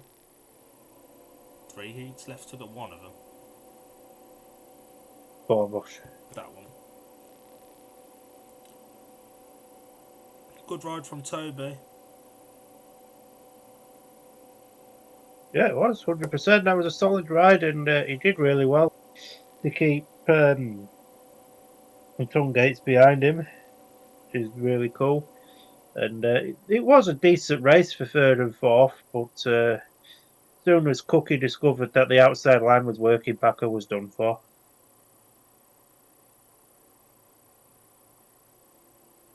It sounds like Belle Vue's getting a new sprinkler system. A what? A post in their Sprinkler unofficial system? they're getting a sprinkler system. To be fair, I've been saying this for a while. I think every track should, if they can, have little sprinklers right by the curb on the centre green for sprinklers, and it just sprinkles like the whole track. It's a much more even form of track watering, and we're getting a grade now, so we'll quickly bring Alan on for the lineups from Ipswich, and then we'll have a breather. So, the lineups for Ipswich versus Kingsland are as follows. For the Ipswich Witches, it's Jason Doyle at number 1, and number 2 is Danny King, and number 3 is Adam Ellis, and number 4 is Tom Brennan. Emil Saifunoff goes at number 5, Dan Thompson goes at number 6, and Jordan Jenkins at number 7. For the Kingsland Stars, Chris Harris rides at number 1, It's RR at number 2 for Ben Cook. Yankovic goes at number 3. Richard Lawson goes at number 4. Niels Christian Everson rides at 5. Nikolai Clint rides at number 6. And Ashton Bowsion rides at number 7. Any predictions for Well, that one, boys? While we've got a minute. Ashton Bowden to have 3 rides and 3 lasts. 3 rides and I'm gonna 3 go. rides only. I'm going for a first here. I'm gonna go for a. What is it? Will it be 75-15 to Ipswich? No, no, Al, It won't be no. that big. I'm going. I'm going. I'm going to go Oh, balls to the wall. 75-15. Palmer, are you going to go for a bit more of a sensible one? Yeah, I reckon 55-35 to Ipswich. I'm going to go 60-30 to Ipswich. In fact, no, I can't turn my word on what I said in the group chat. Just let me just find it. 2 seconds. Because it wasn't quite as it was a bit worse than 55, I think, to Kings Lynn. Can I change my score? I think I might have went a bit too far. No, Al, you've said it now. Oh I dear. put mine in a group chat this morning. I can't remember what it was. There it is. 62-28 to Ipswich is what I said. What So a I'll have to boy. stick with that. Shall we take a quick breather, boys? Let's take a Why minute not? here.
just like that, we are back. Hey, that rhymes. Is this Oxford or is this the M25? It looks very, very slick. I bet Goldilocks just pulled the tapes down there, there's a bit more and the riders passing are on the starting. M25, I think. Yeah, you've got a point. Is Bob supposed to be in yellow here, or is this a reserve change? No, he's in this one, and he's programmed in 12. Which, Oh God, yeah, I think you might be right. I can only see that's not good. I can only see another 5-1 to Oxford here. Who's in it? Jonas Jepsen and Bob versus Charles Wright and Luke Killeen. The line's moved out for Killeen now, so he'll be a bit better. Well, we say the line's moved out. The track's just been graded and watered again, hasn't it? And that's done bloody wonders for this meeting, isn't it? Not. Well, yeah, you've got a point. it's not been the best. We've watched a lot of Oxford. This hasn't been the best of ones that we've seen. Yeah. The You have a lineup valid of point. heat number 12 going off the inside gate in yellow, Daniel Hume, gate 2 in red, Charles Wright, gate 3 in white, Jonas Jepsen, and off the outside in blue, Luke Killeen. Yep, gate 3 is coming to the party now. Gate 2 and 3 have got the same amount of race wins, but gate 2 has more points. As if Jonas Jepsen wasn't having a difficult enough afternoon. I'm just going to say it now, I think it's about to get a little bit worse. I think you might be right, me old fruit. See how things happen. And Oxford are about to leapfrog Birmingham in the table, albeit with Birmingham still having 2 meetings in hand. And they'll still have 2 meetings in hand after tonight's meeting as well. Yeah, 100%. But Birmingham need to win at home tonight. It's that simple. That it is. You have a very, very valid point. Yeah.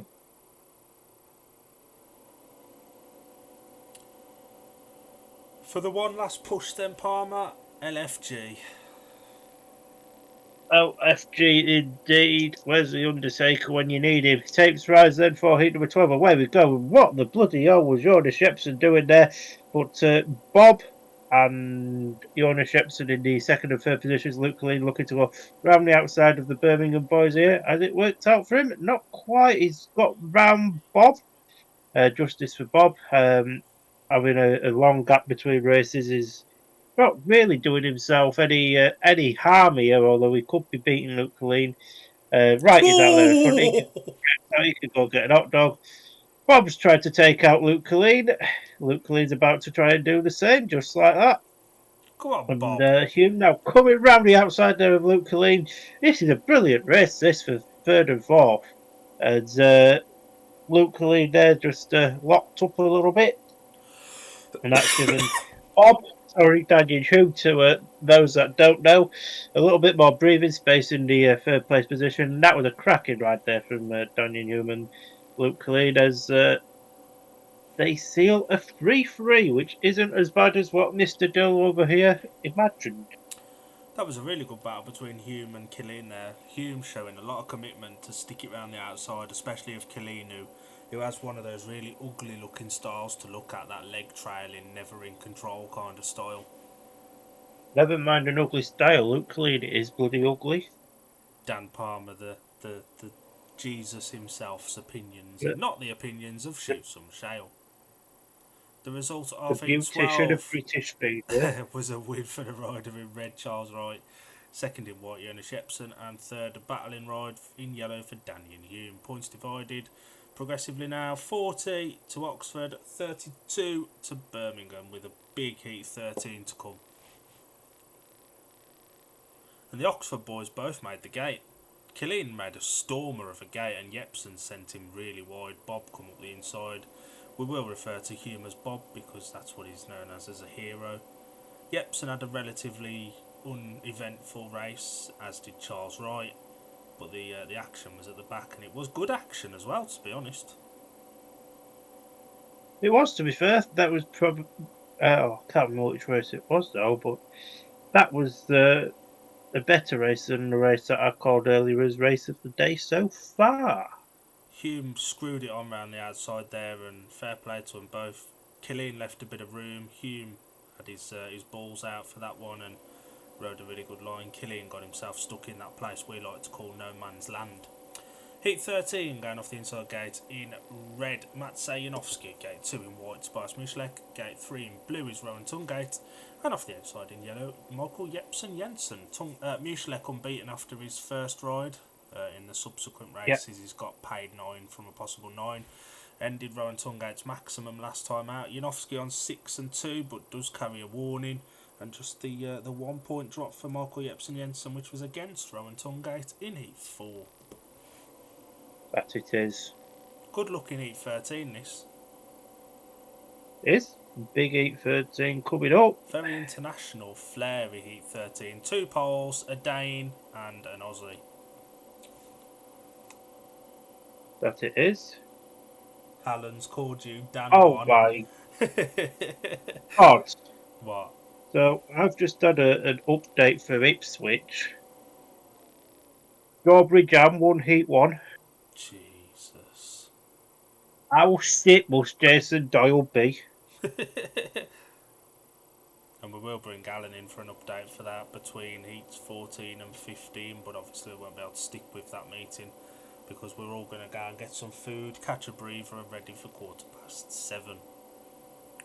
That it is. When this stream ends, I have got a question for you, Mr. Dill. So Alright, boss. when we end, just stick around for 2 minutes. So anyway, Heat 13, Start Marshall walks away then. Welcome to the international race. And Tobias Gruzak is there, so is Magic Janowski. Jepsen Jensen on the inside there as well to make it a 3-all. And now both the Birmingham boys are chasing. Magic Janowski, Rowan Tungate's gone back to being crap. Jensen on the inside. Ooh, great raid in this. This meeting since that track raid after Heat 11 has really come alive here. And the Birmingham boys looking out for each other now. Tobias staying on the inside, Jensen going towards the outside, but it's not really paying any favours for him as Janowski's just extending their lead now. Rowan Tungate is absolutely crap at the back. Oh, Oxford. And the stream has died on us. So rest in peace, and no doubt that race will be fully run by now.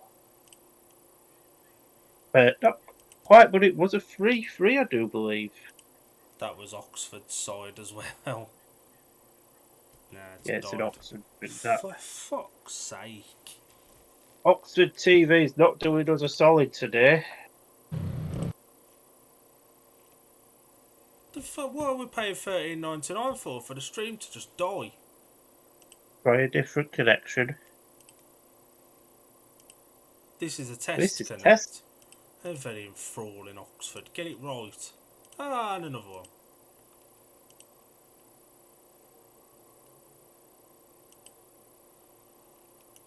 So we do apologise for this. There's some technical issues Stream's on died. Oxford's end. Their side. So if we should we have a quick Yeah, we'll moment go on a while quick they interval. sort it out?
Oh, but my stream's gone off, so I'm just going to refresh that.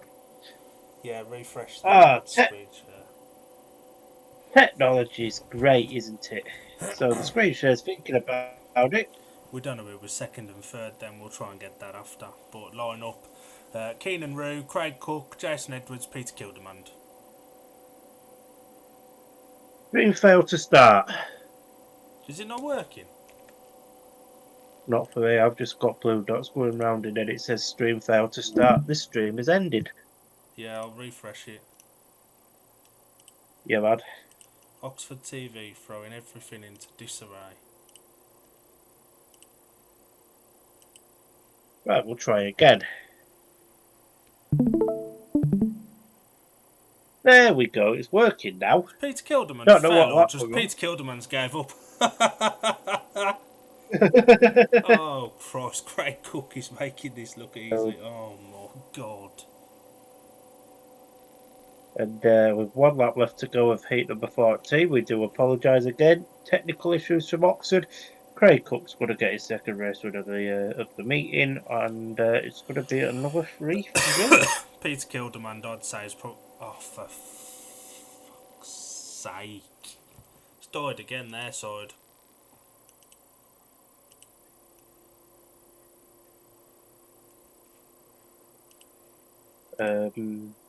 Yeah, that's not... Oxford's not doing us any solids today, is it?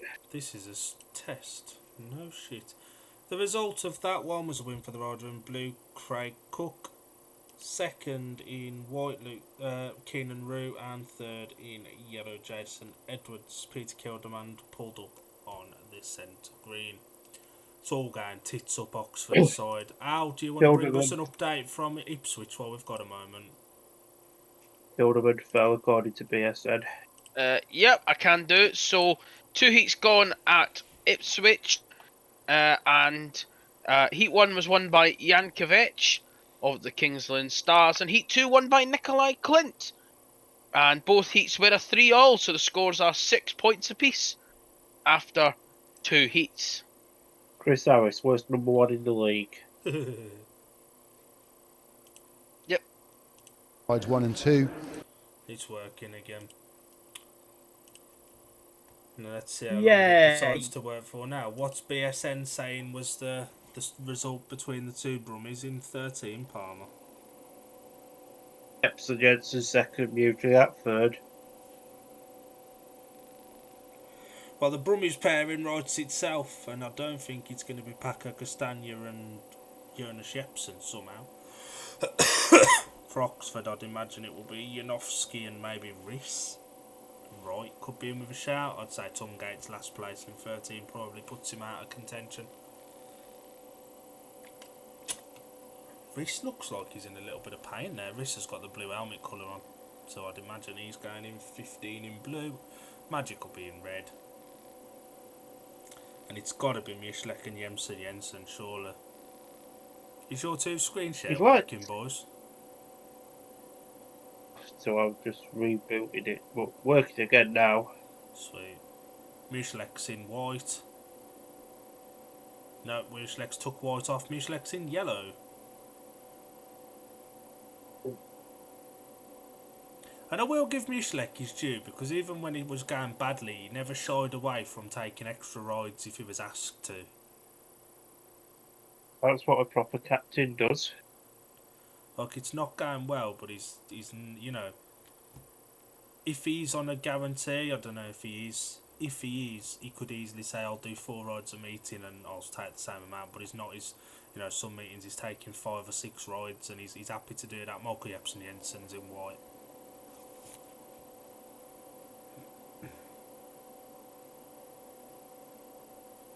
Oxford get their first win of the season. Birmingham stay pointless at this point. They need to keep it close though. They can't give Oxford another 5-1 here and it be 51-39, because I don't think Birmingham will win by more than 12 points at home.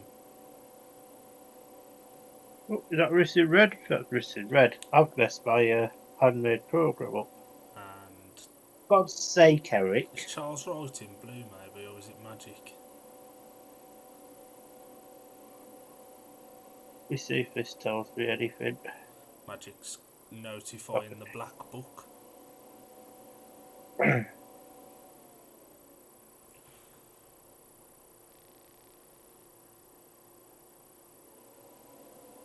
Kings Lynn are having a field day at Ipswich, apparently. Here's Alan's 75-15 looking likely, isn't it? I mean, Kings Lynn have had 3 heats. Well, they've had 3 heats, and Yankovic have won 2 of them. Jesus. Shame me why this good According for to, Ipswich in the playoffs last season, isn't it? Yeah. Rob's better rag like this next week. And Peter Kilderman, means he looks chilled out in there, but he's got to be feeling the pressure now. Started with a paid win and he's done sod all since. We still don't know who's going in blue. Let me see if BSN tells me anything. BSN. Whiskey's in red. It's Charles right. Yanofsky in blue. It's what? Yanofsky. Yanofsky's in blue. Yanofsky. And we'll have a shut off of this for 3 o'clock and we'll be back on about 7:15.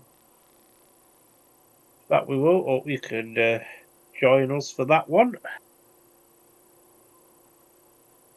Craig Cook's done well on debut, 7+1 from his 4 rides. Daniel Hume's done solid enough, 4 paid 6 from his 3 rides. Maybe unluckily tax subbed out, but you had to act. I think he should have gone for Paco in Heat 11 though, I stand by that. Paco was in Heat 11, Mush. I think he should have gone in place of Paco in Heat He 11. should have gone for the E8. Sorry, that's me being a bit of a spastic. This cold's getting to me. It's alright, you get 3 hours to chill out and regather your bearings. So, Terry Chris red, Matt Sayanovsky blue, Michael Epson Jensen white, and Tobias Muslek in yellow. And we'll give you the gates when they're on them. But we will. Been a long time since Risk has been out. It has been a long time. Oxford are on 2 and 4. Tobias Muslek is off the not so favourable gate 3.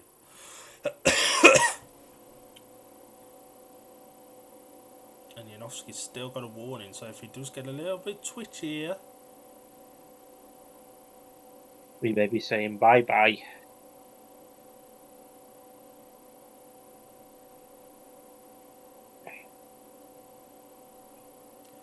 So the full lineup: gate 1 in white is Michael Jepsen Jensen, gate 2 in red Eric Riss, gate 3 in yellow Tobias Muslek, and off the outside in blue Matt Janowski. Jepsen Jensen's on 10, Eric Riss 10 and 1, Muslek 9 and 2, Janowski 9 and 2.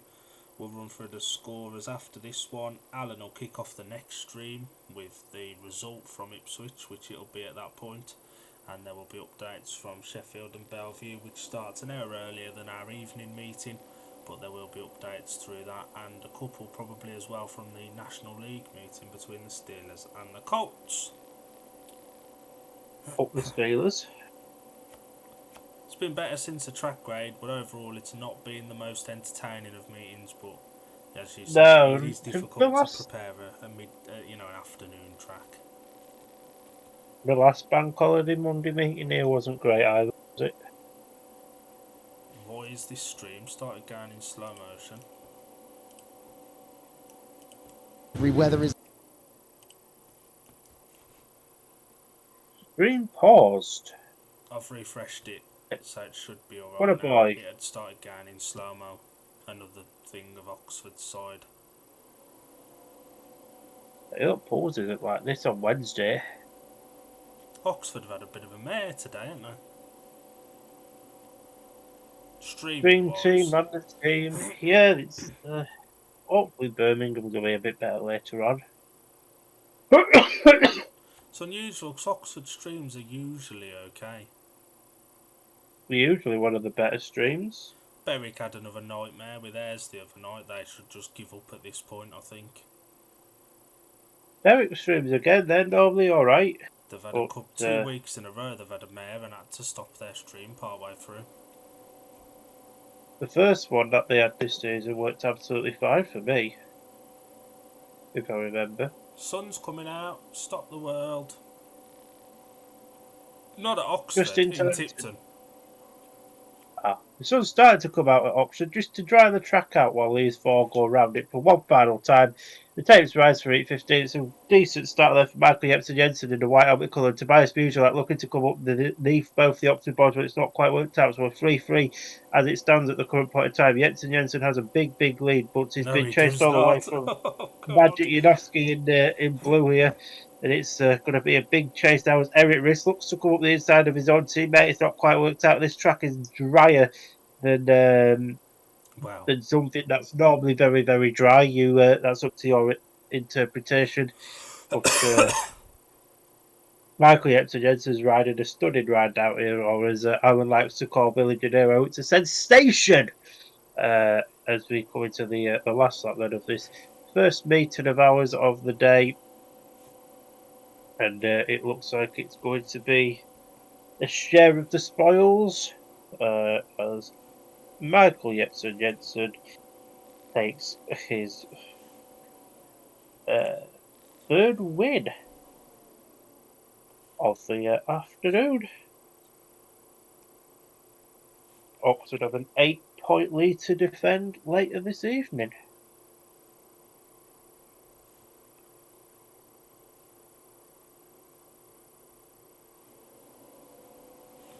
And the result of 8.15 was a win for the rider in white, Michael Jepsen Jensen, second in red, Matt Sajanowski, and second in blue, Matt Sajanowski, third in red, Eric Riss. Birmingham had a game plan on that first turn and they tried. Muslek just couldn't get underneath as he wanted to, I don't think, and that paid to that pretty much.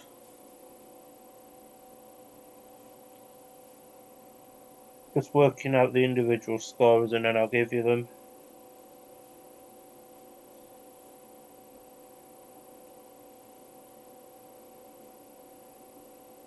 I can do Birmingham's if you want to do Oxford's. They're on the screen, but I'll read them out. Oh, you anyway. do. I'll let you do Birmingham. Tobias Musilek 9 plus 2, Paco Castagna 2, Jonas Jepsen 3 plus 1, Keenan Roos 6, Michael Jepsen Jensen 13, Daniel Hume 4 plus 2, Jason Edwards 4 plus 2. For the home team, the Oxford Spires, Magic Janowski 11 and 2, Everett Riss 11 and 2, Charles Wright 9, Peter Gilderman 2 and 1, Rowan Tugay 8, Trey Cook 7 and 1, Luke Clean 1 because he is shot. So we'll be back on around about the 7:15 mark, but all is left us to do. Between 7:15, I'd imagine. So Yeah, probably I'm going to have a lie down. We'll probably aim for the earlier just because of the Kings Lynn meeting we've got to look back at, and the Sheffield meeting would have started as well, so probably be 7:15 to get everything in. Yeah, man. Right, well, that's been the first part of our double header. Thanks for joining us this morning, afternoon, evening, whatever time of day it is. I'm going to go for a nap. Have a pleasant afternoon.